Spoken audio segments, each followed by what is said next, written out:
Welcome to Hope in the Future with Pastor Ben Foxworth. Check in with us here regularly to hear God's words of instruction and encouragement. And now, here's Pastor Ben. It's going to be in Luke chapter 5, verses 27 through the end of the chapter, 39.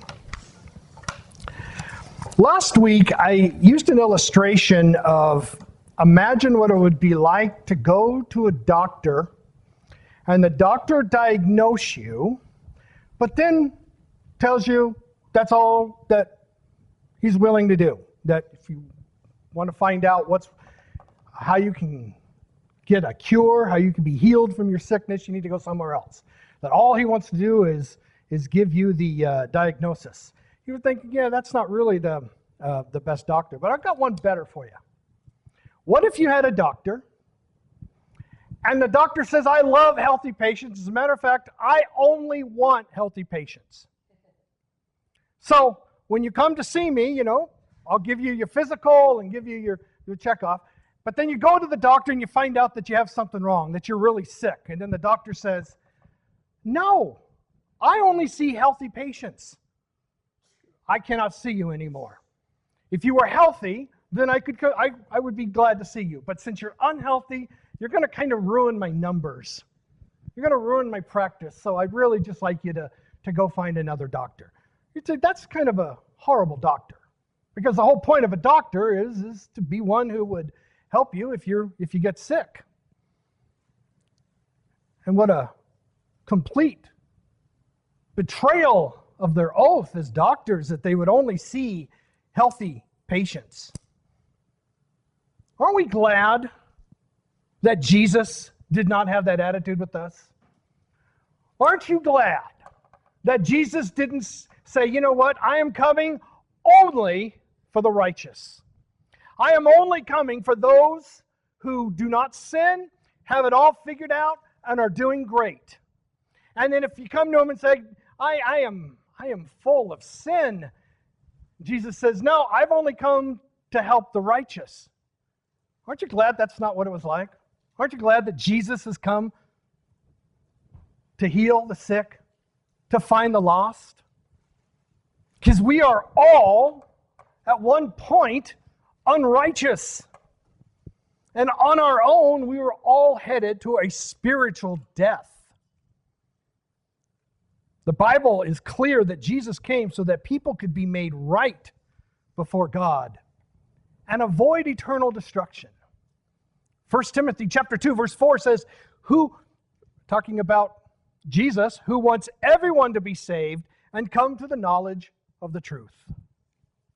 And from that verse alone, we can see that when someone is saved by God through faith in Jesus, it's a cause of celebration.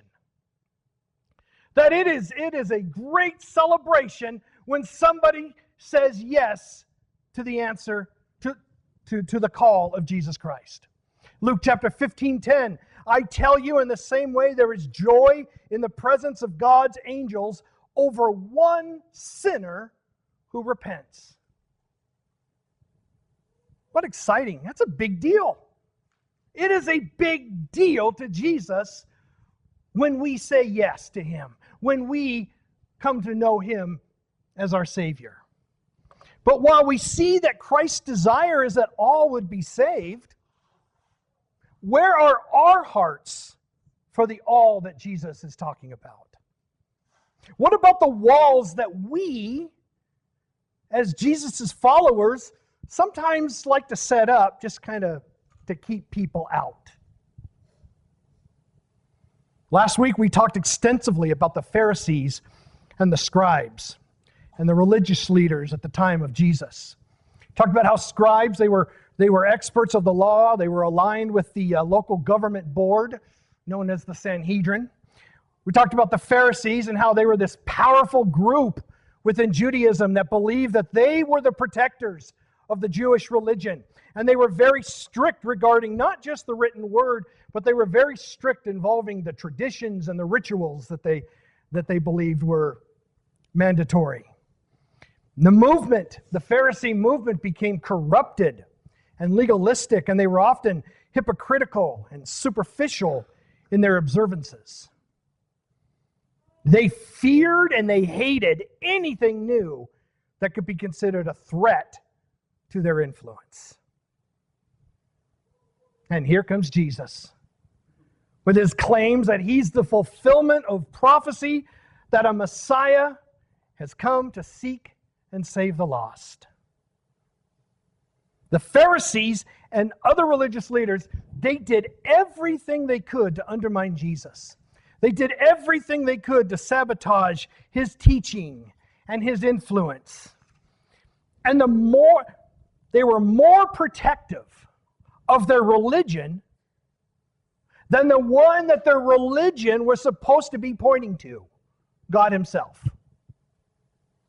Now, we can read about the Pharisees, and if you read the Gospels, the Pharisees are mentioned a lot. And we can read about these Pharisees, and we can think they are the bad guys in the story of Jesus. But I want us to consider for a moment why so much time is given to Jesus confronting the Pharisees. It's because these accounts also serve as a warning for us in putting religion before the one that we worship. It is so easy to embrace and practice our religion while forgetting who it is that we're called to worship. We're in a sermon series called Fresh Start. It's about refresh, what it means for our church to be refreshed. And we're looking at all these different, what that looks like in these different areas, like remembering our purpose, revitalizing our passion, renewing our efforts for the kingdom, and rebirth and restoration, which is our message for the world around us. And so we know that Jesus makes all things new. Jesus gives us all a fresh start. The reason we are worshiping today is because we have been given a fresh start by Jesus.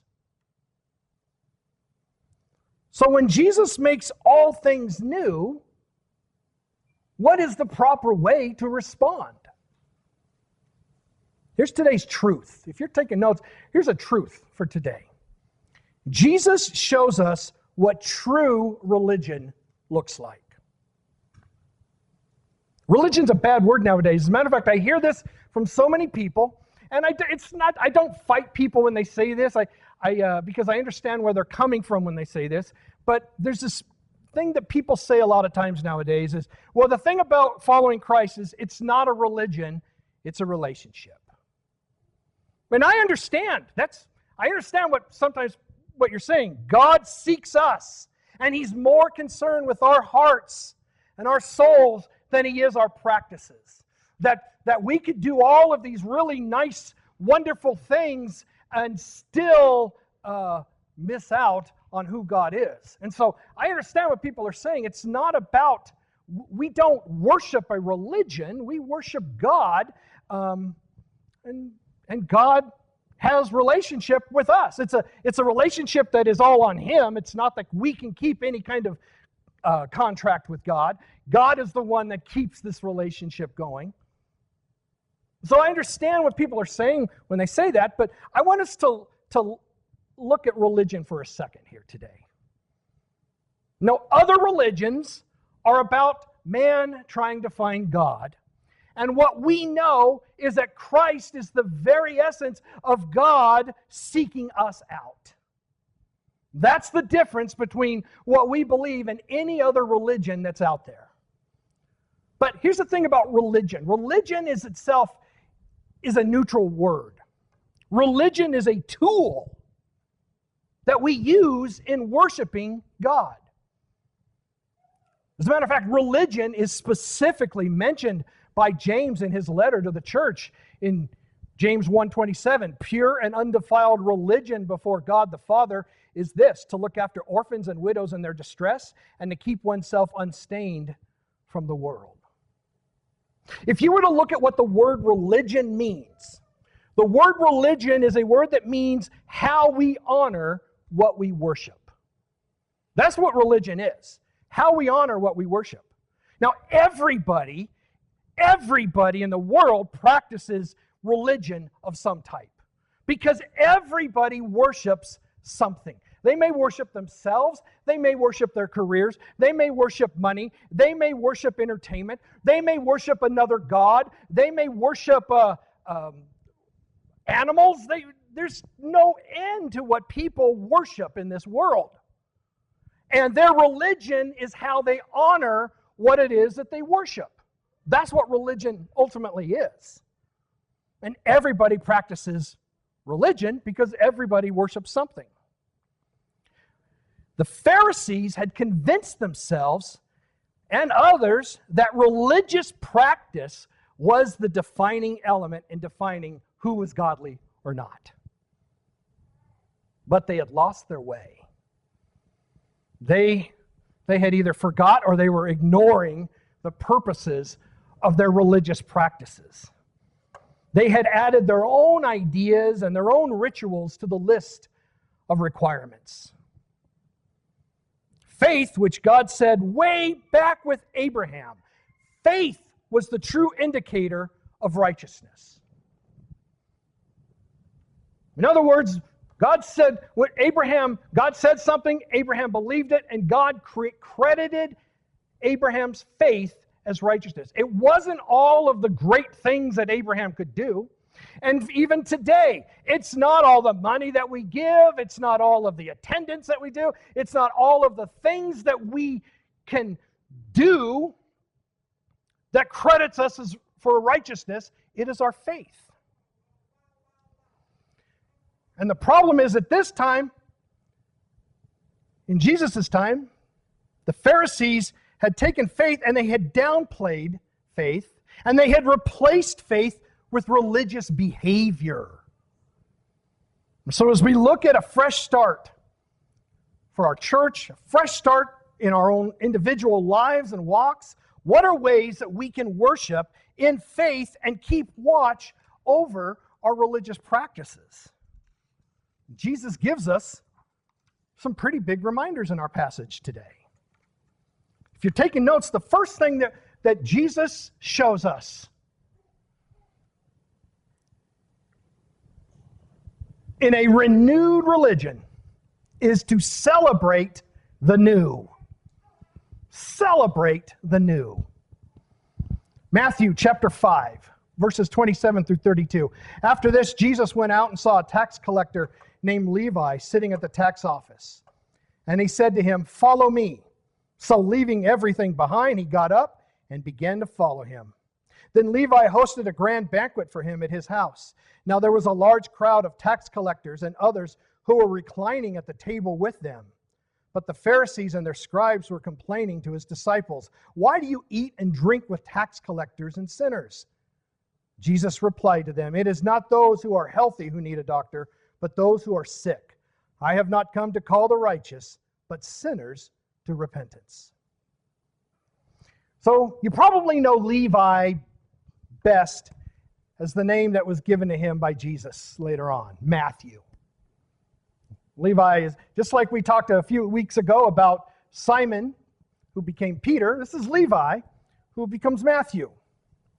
Now this follows the events of Luke chapter 5, verses 12 through 26, which we talked about last week, and Jesus' teaching of his healing and his forgiveness. There were two men, a leper, and the other was a paralytic, and they both came to Jesus in faith. And Jesus used these encounters to proclaim that he was indeed one with God the Father by offering forgiveness of sin. Now, this angered the Pharisees and the religious leaders because only God can forgive. And Jesus is like, yeah, that's right. You're catching on. Now, notice that this next man that Jesus will encounter, he's different than these previous two. While these previous two came to him in faith, Jesus, in this encounter, he approaches Levi. And not only does he just approach Levi, this guy, he approaches a tax collector. Now, when Jesus calls Simon Peter in verses 1 through 11, there's this implication that we can read that Jesus welcomed sinners, and not only did he welcome sinners, but he commissioned sinners to do his work with him. And we see this more deeper here in Levi's calling. Because what Jesus is doing by approaching Levi, this tax collector, and offering him forgiveness and offering him salvation, Jesus is going against the established religion at the time. Yet didn't do that with tax collectors who had very, very dubious reputations. They worked for the Roman government. They collected taxes from the Jews. And oftentimes, you hear these stories. There were these levels of tax collector. The tax collector had to answer to this level of tax collector, who had to answer this level of tax collector. And so many times, the people were just robbed of more money than they actually owed because everybody was trying to get rich in the tax collector scheme. And so many of these times, the tax collectors were not only going after the Jews, a lot of times these tax collectors were Jews themselves, which made them traitors to the people. They had horrible reputations. The people hated the tax collectors. The Pharisees definitely hated the tax collectors. And here Jesus is going and he's reaching out in forgiveness and salvation to a tax collector. Now, there's nothing that indicates that Levi was a dishonest man, but his occupation alone would have caused many to suspect him, and it would cause people to suspect Jesus for wanting to hang out with a tax collector. And we don't know if Levi knew anything about Jesus before this encounter, but we do know that when Jesus came and Jesus approached him and told him who he was, we do know that Levi instantly followed Jesus. When Jesus called him, he instantly left everything behind him, got up, and went with Jesus. Jesus said, "Follow me." And Levi got up and followed Jesus. That was immediate action. So not only it wasn't just that Jesus came and gave Levi a good sales pitch. I mean, there was something that Jesus said that Levi responded to, and not only did he respond in faith and obedience, it was immediate action. That immediately he threw his badge of tax collector status away to follow Jesus. And by Jesus calling Levi, it accomplished three things. A soul was saved. Jesus now has a new disciple. And now there's a great opportunity to reach sinners.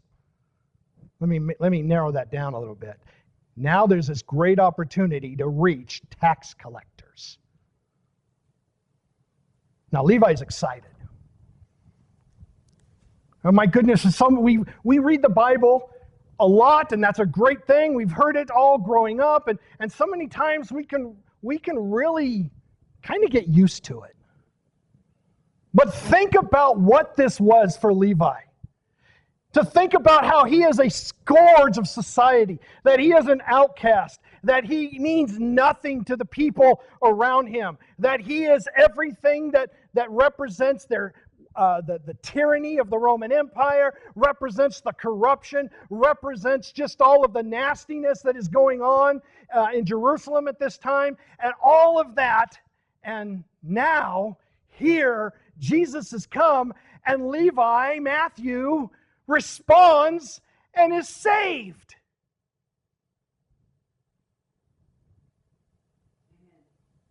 Yes, amen.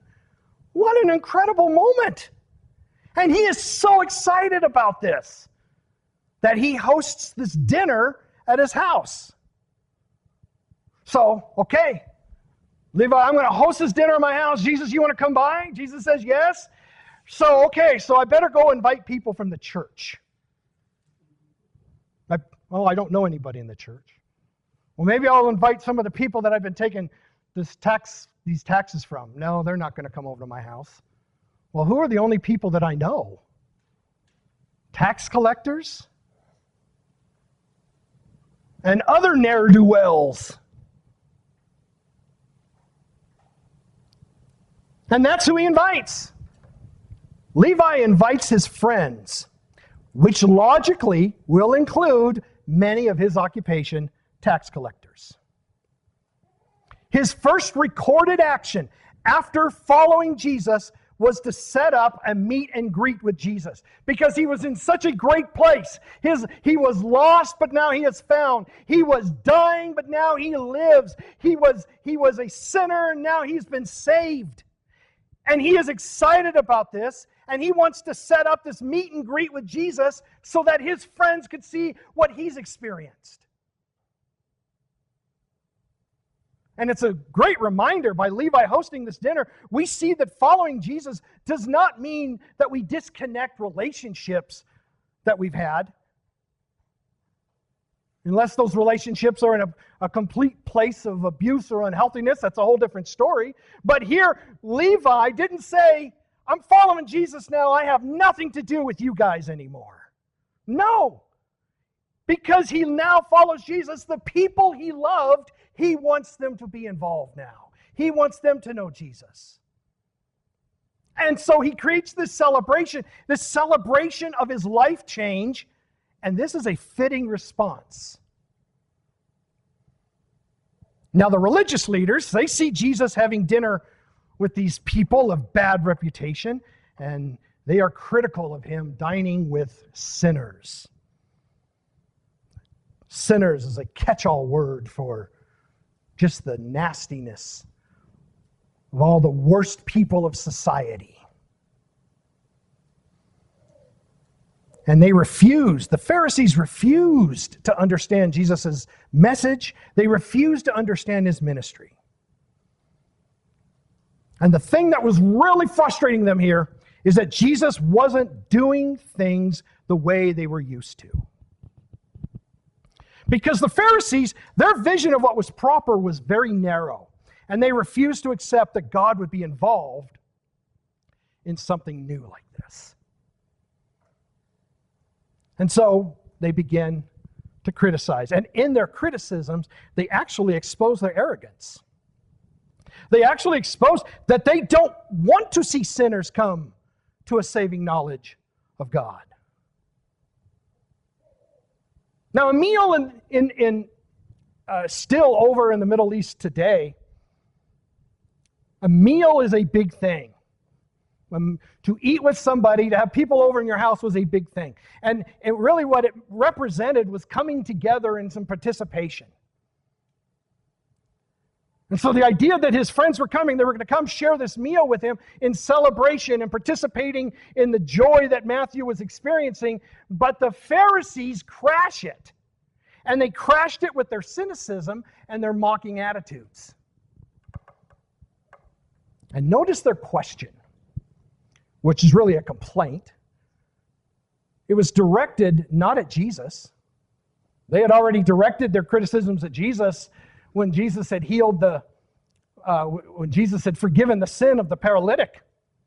But now what they're doing is they're going to the disciples. They don't go to Jesus, they go to the disciples. And they say, what's he doing? What's he doing eating with these people? The Pharisees are insinuating that Jesus' disciples, they're not as holy as John the Baptist's disciples. When John the Baptist's disciples get together, they're doing so in prayer and in fasting, which is just ridiculous because the Pharisees were not fans of John the Baptist either. But all of a sudden they're saying, well, look at John the Baptist's disciples, and how come Jesus is not doing with you guys the same things that John the Baptist is doing? And Jesus knows what they're saying, and he responds with 4 illustrations that explain his purpose. He gives a medical explanation. He gives a wedding example. He gives one involving patching up clothes and wine containers called wineskins. Well, let's look at this first one. Jesus the physician in verse 31 and 32. They're saying, why are you what is all this with all these sinners and tax collectors? And Jesus says, as a spiritual doctor, he's come to heal the sick, not the healthy. Because the healthy don't need a doctor. Meaning he's come to save the unrighteous, not the righteous. But the Pharisees don't seem to notice that Jesus is also referring to them because the Pharisees are unrighteous as well. And the Pharisees saw sinners as condemned. They were traitors to the Jews, or they were nasty Gentiles that didn't have any chance anyways. That's what they looked at them as. But Jesus saw these people as sick people in need of a spiritual doctor. Something that he'd already alluded to when he'd healed the leper and the paralytic. Sin's like a disease. Sometimes it's best to think of it like that. Sin is like a disease. It starts small, it grows, and then as it grows, it weakens spiritually, and it kills if it's not cured. A few years ago, Callie had an interesting situation that created a problem really for the whole house. Every night, and she would come and wash the dishes and look out, there was this mama spider right outside the window. And Callie decided, you know what? I'm kind of bonding with this spider. And I said, I'm going to go kill it. No, don't kill it. This mama spider and me understand each other. And every day she'd look at this mama spider who was building all these webs, and she was getting bigger and bigger and bigger and bigger. And then finally, all those eggs hatched. And that was a nightmare year of trying to get all of the spiders out of our house. They were everywhere. They were in the walls. They were everywhere. And it was a disaster trying to get all of these spiders. That's a lot like sin.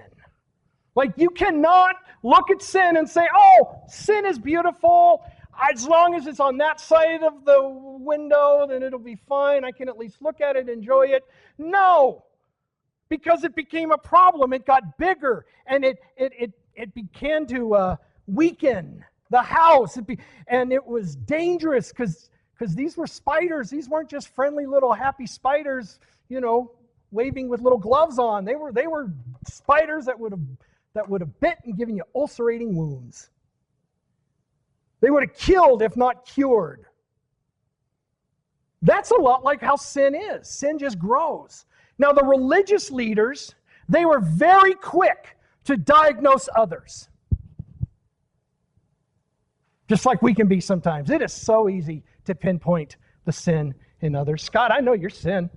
I know Scott's sin. If you guys want to hear Scott's sin, you guys have about 3 hours. I'll tell you all about what I know about Scott's sin and all of the things that he needs to do to make it right. And as a matter of fact, I know all about Beth's sin too. Like the whole family. Let's just go. I know their sin backwards and forwards. I could tell you all about it. But I'm ignorant or in denial of my own spiritual sickness. That's what the Pharisees were. They were so quick to diagnose others in their sinful conditions that they were ignoring their own sinful condition. They appeared righteous. But as Jesus tells us in the book of Matthew, chapter 25, they were spiritually dead inside. In verses 25 through 28 of Matthew 23, Jesus says, "Woe to you, scribes and Pharisees, hypocrites! You clean the outside of the cup and dish, but inside they are full of greed and self-indulgence. Blind Pharisee, first clean inside the cup so that the outside of it might become clean. Woe to you, scribes and Pharisees, hypocrites! You are like whitewashed tombs, which appear beautiful on the outside, but inside are full of the bones of the dead and every kind of impurity. In the same way, on the outside you seem righteous to people, but inside you are full of hypocrisy and lawlessness." And this is the religious leaders that Jesus was talking to. The religious leaders could offer no hope in the healing of a sinful condition, mainly because they were in sin themselves. Now, their sin may not have been in the flesh as far as outward. They might actually have a good check-off list of all the good things that they've done. But they suffered with a sin of the Spirit which was on the inside. In Luke chapter 15, we read about the parable of the prodigal son. And you all have read it, you all have heard that story many times, and you know about the older brother and how the older brother was so upset because the younger brother went out and spent everything and did all of his own stuff, and yet the father accepted him back, and the older brother was very angry about it. The older brother represented the Pharisees. That was the point of the parable, was the older brother's reaction. And that's a problem that if it is so easy for us to think of the sin of others and not look inward, that's a problem. Because if we rest comfortably in unrepentant sin, that's going to blind us to true righteousness even when confronted with it. So how can someone be healed of the sickness of sin? How do we be healed? Because if we all sin, if we're all sick with sin, how can we be healed? Well, and I think it's important for us to understand that the beginning is when we admit the sickness and the inability to fix it ourselves. Admit you're a sinner. And in that admission, admit the total inability to fix it yourself. And then to come to terms with the fact that Jesus was one with God and made a way for sinners to be made clean. That Jesus came into this world to save us from sin and death. He lived a perfect life of obedience to God. He died on the cross as a substitution for me, my sin, and yet He lived again. And then we respond in faith to the call of Jesus, who is the only one that can heal our spiritual sickness.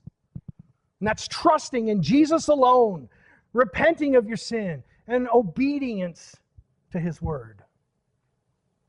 Jesus perfectly diagnoses and cures the sickness of sin, and He covered the cost as well. Levi, Matthew, couldn't contain the joy and the excitement of being cured. And his joy was aimed at his friends who needed the salvation of Jesus as well.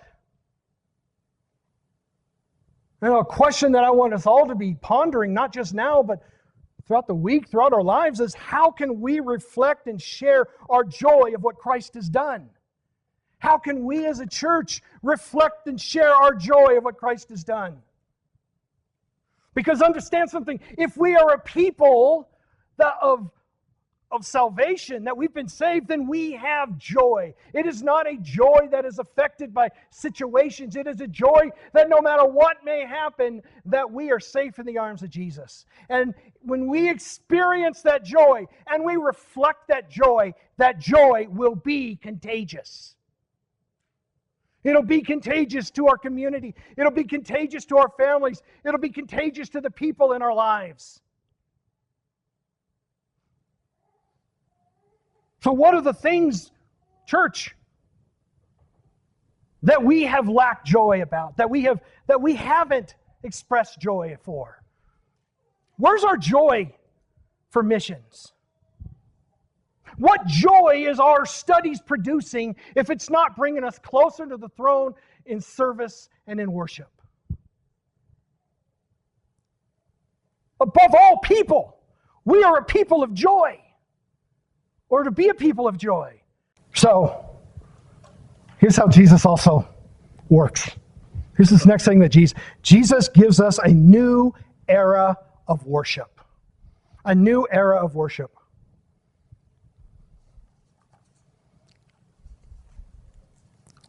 His next parable was that of a bridegroom at a wedding celebration.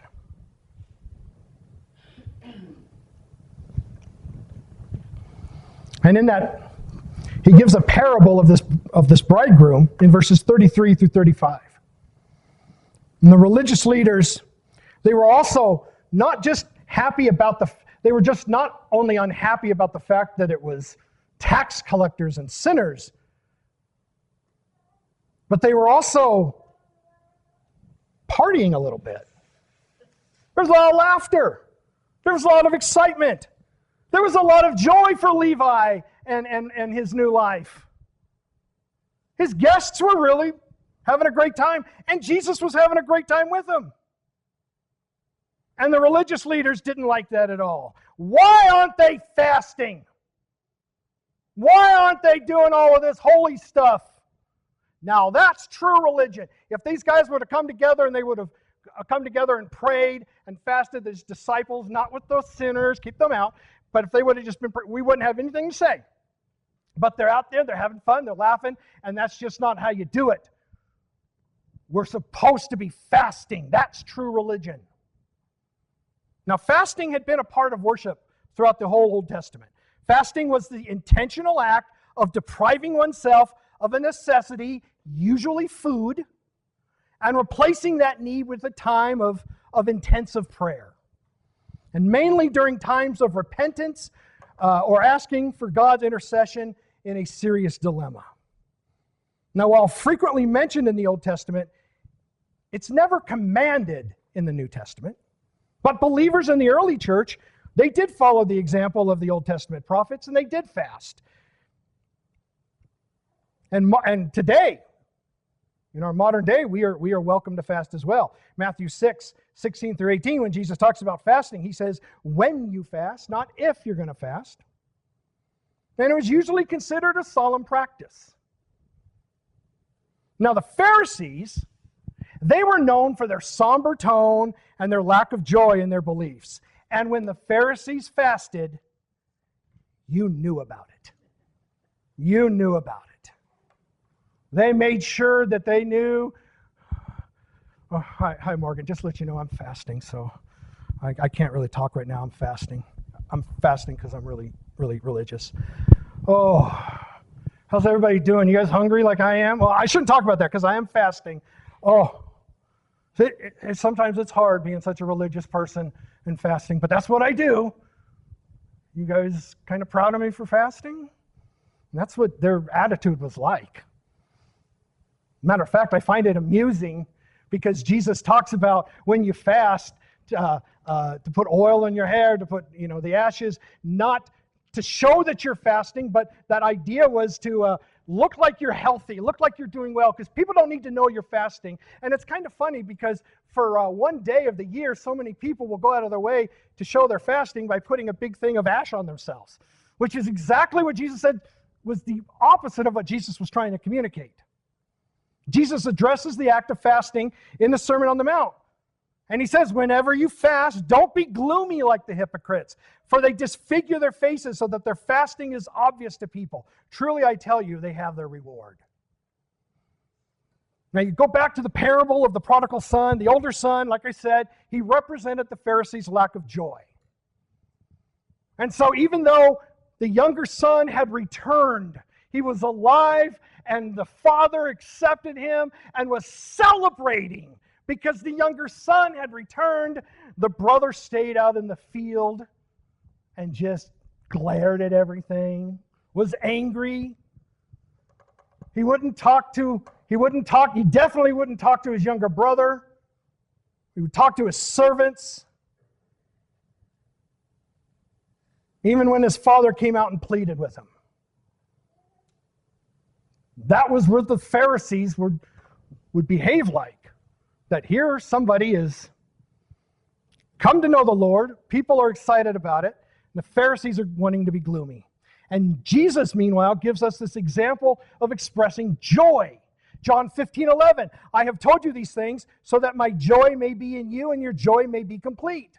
John 17:3, now I'm coming to you, and I speak these things in the world so that they may have my joy completed in them.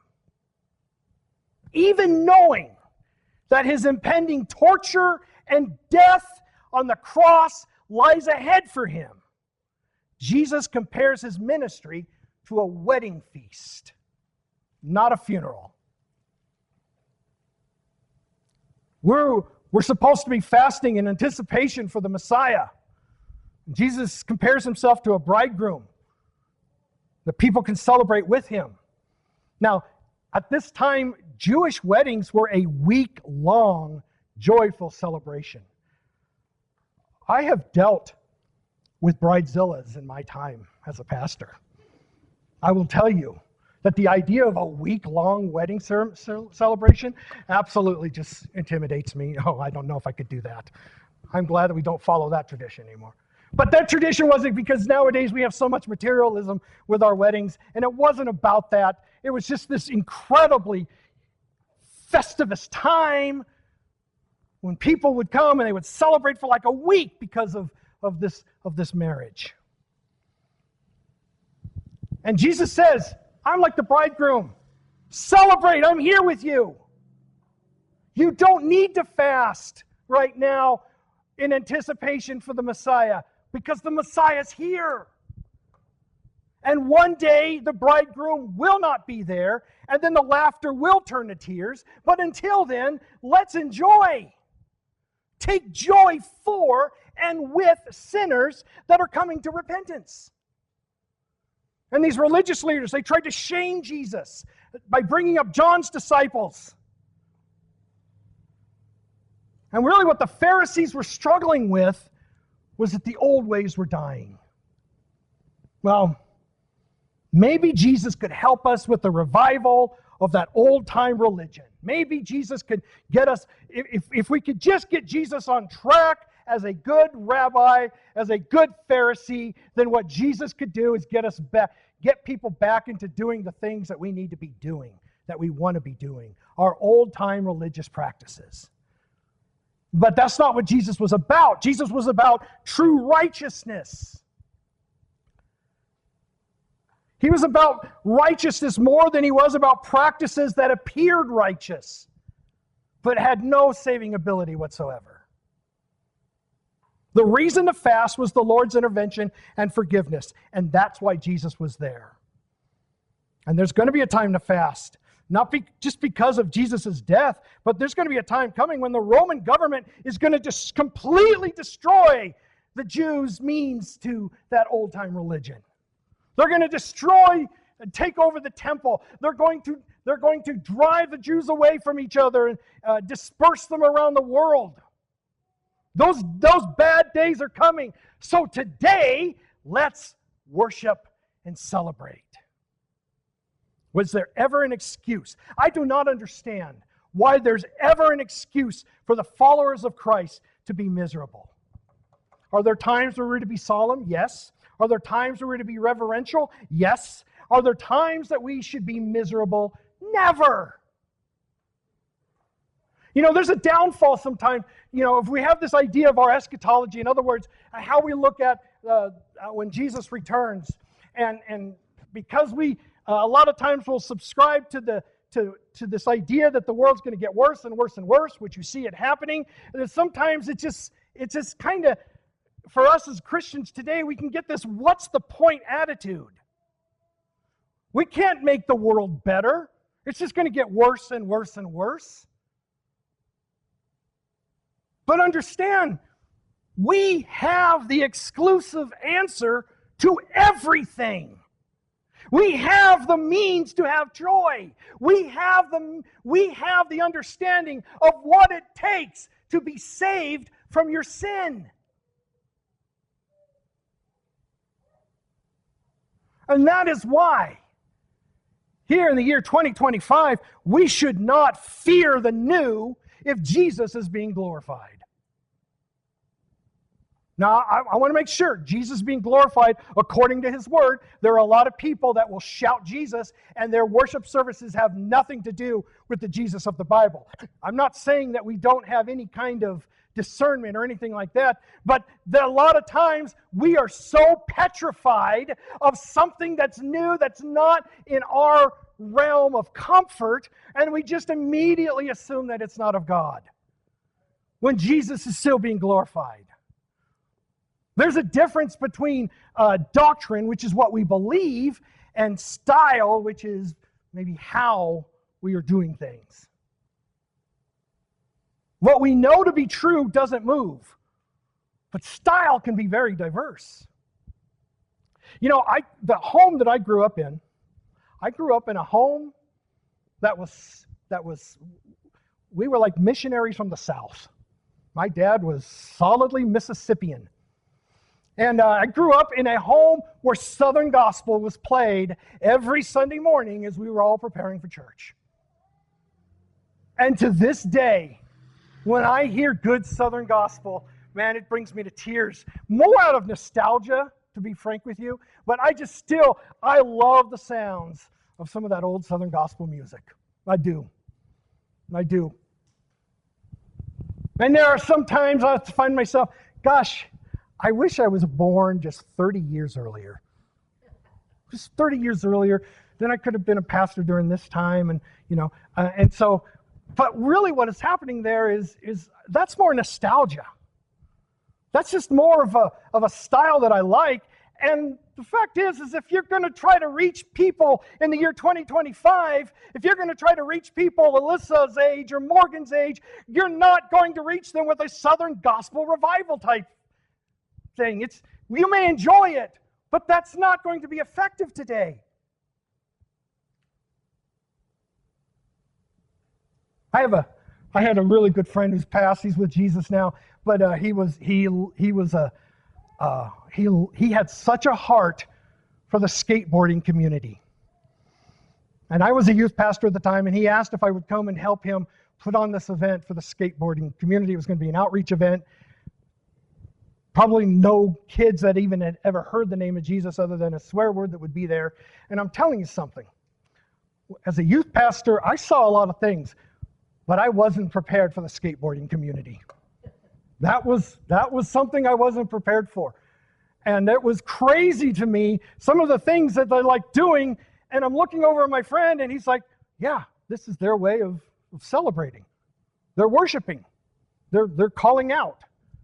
And it was completely different than anything that I experienced. And I'm blessed that God gave me the understanding of that right there, to not just, this is nothing like I want to be a part of, and walk out. It's not Southern gospel. Where are we going to sing I'll Fly Away? Are we going to sing I'll Fly Away to these people? No. We need to be cautious of rejecting the new because of our preferred style. That's what the Pharisees were doing. They were practicing religion.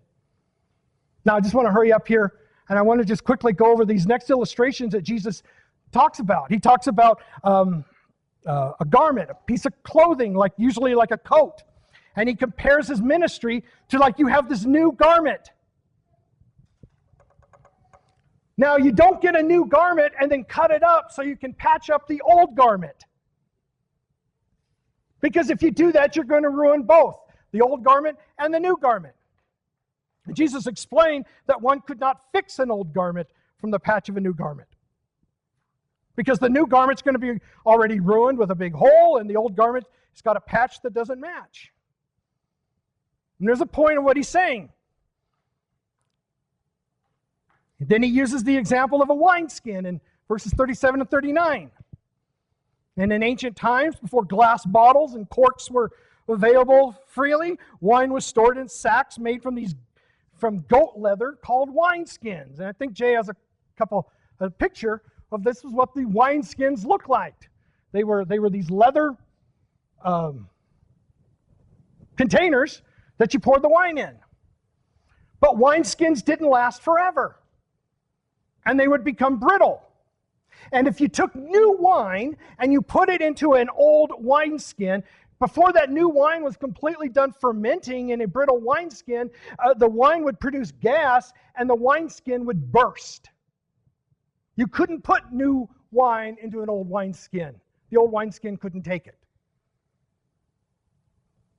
And then if it burst, you've lost both the wineskin and you've lost the wine. So what Jesus is explaining here is the law, you guys have been doing the law. They were doing the Mosaic law, which is what God did prescribe for that time. But the law was to point ahead to the need for Jesus. And now Jesus is here. And the new life that Jesus is offering couldn't be forced into a brittle wineskin of ancient religious practices. Old Testament Judaism was coming to an end. And Christ is the fulfillment of that Mosaic law. And Romans would eventually destroy Jerusalem and the temple of worship, like I said earlier, and scatter the people. And the religion as described in the Mosaic law came to an end. Because even today, modern Jews do not have a priesthood or a temple or an altar. Thus, they cannot practice as their ancestors did. Hosea 3:4 says, "For the Israelites must live many days without kings or prince, without sacrifice or sacred pillar, and without ephod or household idols." It wasn't that Jesus was coming in with a new religion and a new God. Jesus was renewing the understanding of God, and he was renewing true religion that honored God. The new wineskin that Jesus is talking about is his new covenant. That we read in Hebrews 8:13, by saying a new covenant, he's declared that the first is obsolete, and what is obsolete and growing old is about to pass away. And the new covenant is this promise of a fresh start. When Jesus forgives sin and restores fellowship with his people.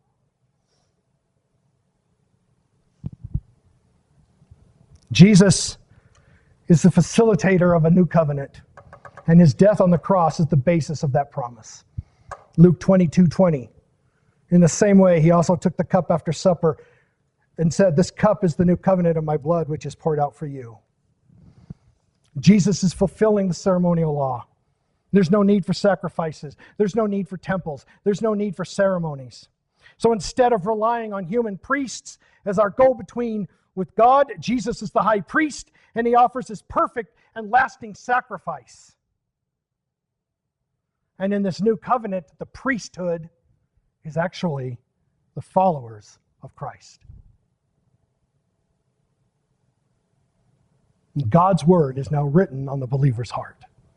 That's what Jesus was trying to communicate to these Pharisees. He's changing the old into the new.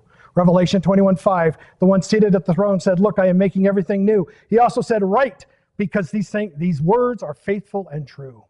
Because of Jesus, we can have new life and spiritual health and have joy about it. Because of Jesus, we can have new love and have joy about it. Because of Jesus, we can have righteousness and be joyful about it. Not about a new religion. It's not about renewing old religion. It's not about the old-time religion. It is about renewing our worship to God.